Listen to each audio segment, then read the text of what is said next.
Philippe Bas, vous commencez aujourd'hui l'examen en nouvelle lecture de la réforme de la justice, un texte sur lequel le Sénat est sur bien des points frontalement opposé à l'exécutif. Pour quelles raisons? Eh bien, en vérité, il y a des points fondamentaux.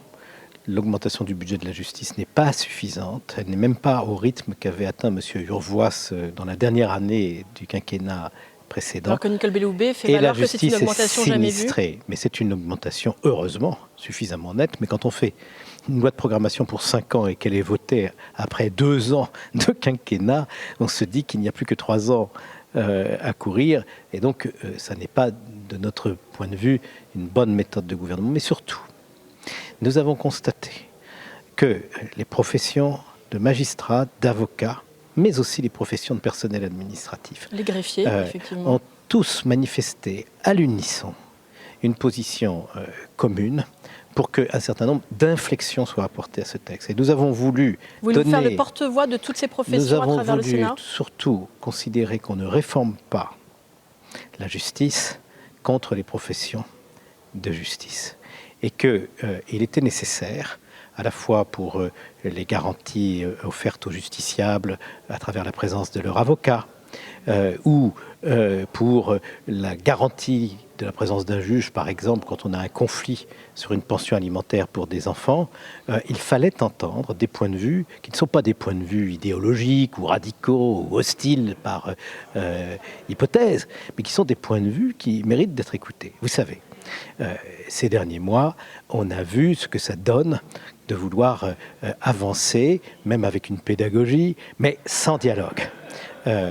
Et nous pensions qu'avec le grand débat, on rentrait dans une période nouvelle et que la justice allait en profiter.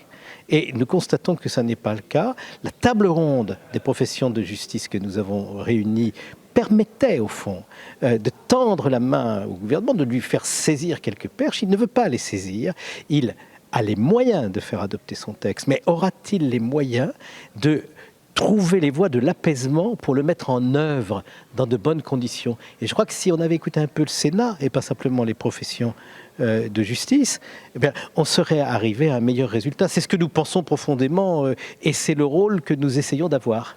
Philippe Bas, également dans l'actualité, votre réaction à la démission d'Ismaël Emelien, est-ce que vous faites le lien, comme d'autres, avec l'affaire Benalla, Ismaël Emelien qui aurait conseillé Alexandre Benalla sur sa communication, qui aurait reçu des enregistrements de la contre-escarpe, certains parlent de recel même?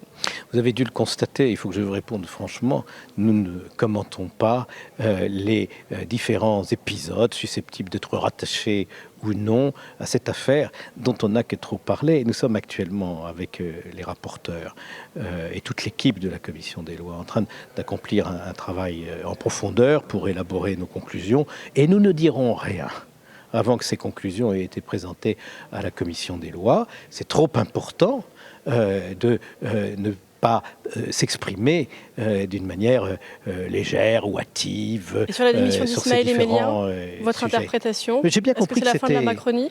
J'ai bien compris que c'était votre question et je crois vous avoir répondu. Merci beaucoup Philippe Bas d'avoir répondu à mes questions.